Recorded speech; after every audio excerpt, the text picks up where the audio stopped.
to the king, baby. Pikachu, I choose you. Ah, those were the days. Handheld gaming. We've gone off on a bit of a tangent, all jokes aside. Prior to everyone's consoles and sitting in front of a television, we had handheld systems. Not in the way of a Neo Geo Pocket, Bandai Wonder Swan, and of course the old Nintendo Game Boy, and what people, as I was demonstrating before, playing the Nintendo DS. We had LCD gaming. What that comprised of was a small system, which I'm going to show you in a second, as opposed to all the illustrious, bright, beautiful graphics we've got on the screens and handheld these days. We had basically static images, all in liquid crystal. Basically, they just illuminate and move one frame at a time with bleeps and bloops.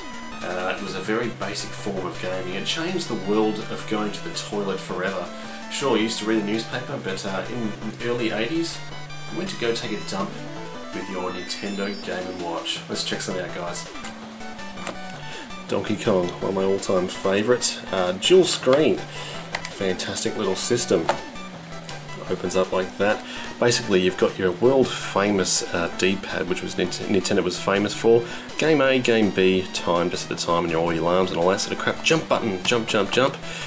Difference between Game A and Game B. I think Game A was generally a sort of an easier sort of one.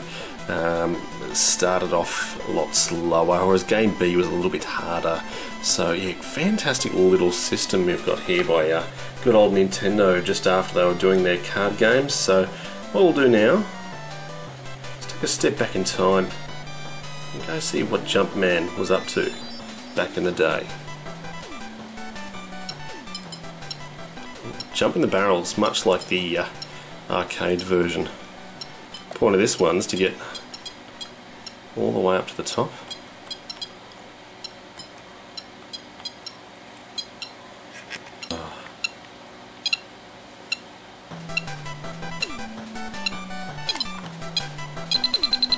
You're going down, DK. Donkey Kong 2, on the other hand, wasn't a direct sequel. It actually featured Donkey Kong Jr. as the main protagonist, trying to save his old man. Whereas the first one was Mario trying to kind of kill Donkey Kong, I guess, by making him fall off a platform into the industrial land below. This one was Donkey Kong Jr. trying to save his old man, who'd been most likely probably caught by Mario, because he was good for doing that sort of stuff. So let's check out a bit of Donkey Kong 2. Now the problem with this one, my top screen has lost a bit of the LCD. This happens on occasion. As you notice, if I jump down from here, I disappear, which makes it very hard to play. Go unlock the keys, and you're going to rescue Dad, so that's awesome. And back down, rinse and repeat.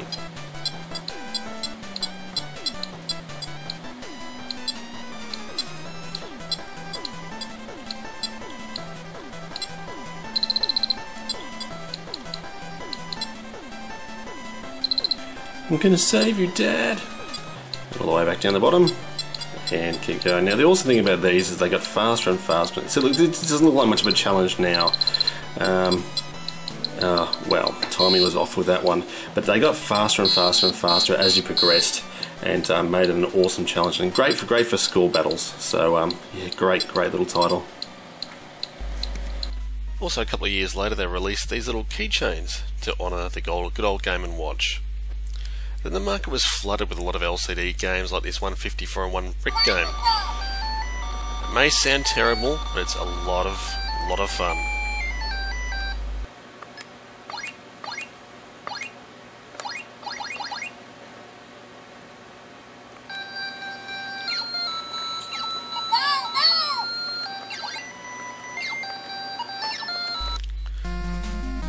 This is a game from Bandai, which is a bit of a boxing training sim. So you train with your coach and you get ready for the big fight at hand.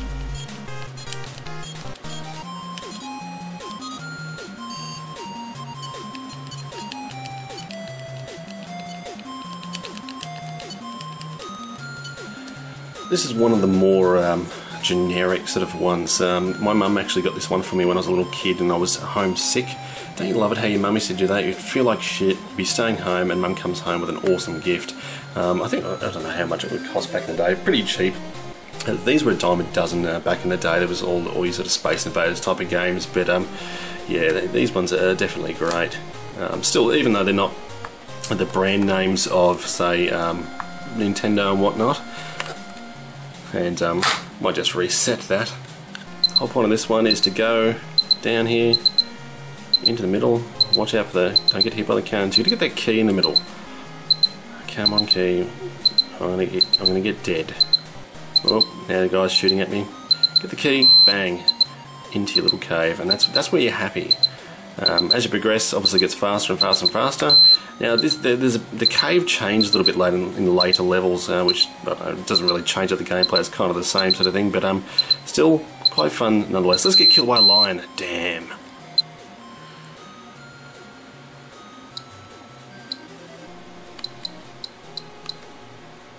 Ooh, now that's a piece of sexuality. That's Simon's Quest made by Tiger Electronics. Tiger was actually pretty big in the old days. They actually had a couple of decent licenses like Double Dragon, I think NBA Jam, God, all sorts of stuff. I think they've even got a Mega Man 2 and a Mega Man 3 LCD game.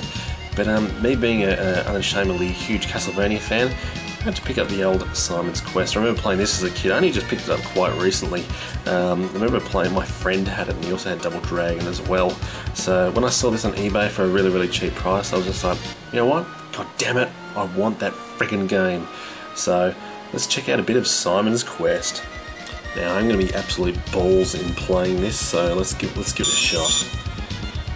You know, the controls are ridiculously hard. Actually, come on, start. There we go, there's Simon. Yes, look that way, look that way. Jump, you fool. And whip. Whip it. Whip it good. So anyway, you walk forward, so you come across bats, which you can whip, skeletons, all that sort of stuff. So, yes, I'm sucking at this game. Jump, you fool. There we go.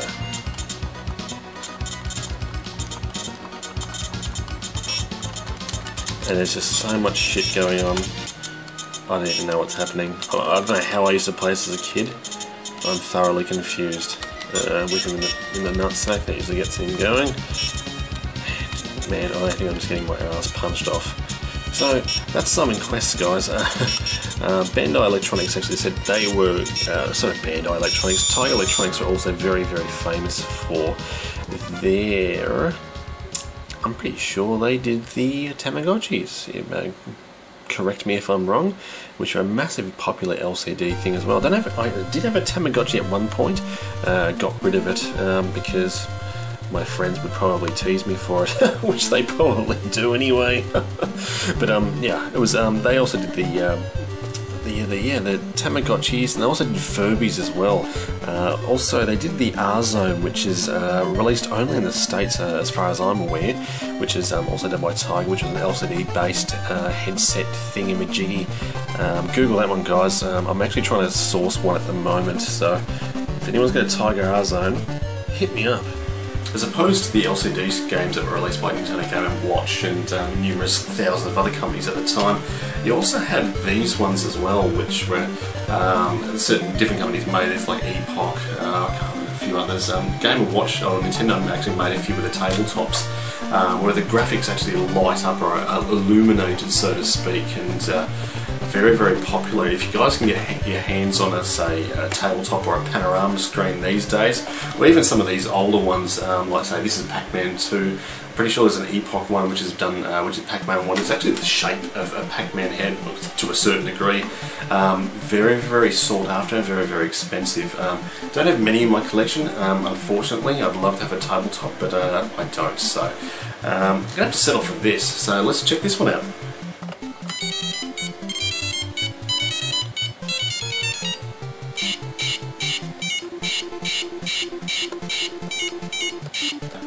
Let's have a look at this beast that I was just playing just then. It's remember the old ColecoVision?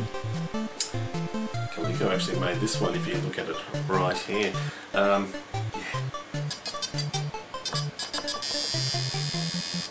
What? This thing didn't come with instructions, so I'm going to try pressing straight arrow with the number 3. What? Ass! Wonderful, I just fucking died. Anyway, what we're going to go into now, I've got a couple of videos that were sent over from one of my fellow colleagues over at Domination. He actually is looking at the, I think it's the VTech systems, which is basically like your Game & Watch systems, which had like a clamshell sort of screen which you open up, whereas the normal Game & Watch double screen actually had 2 screens. This shit had 3. Putting a whole new twist on things, so definitely awesome little machine. And as soon as I've been watching these videos, I've been going, he thinks I want to buy one of those, so let's have a look at those.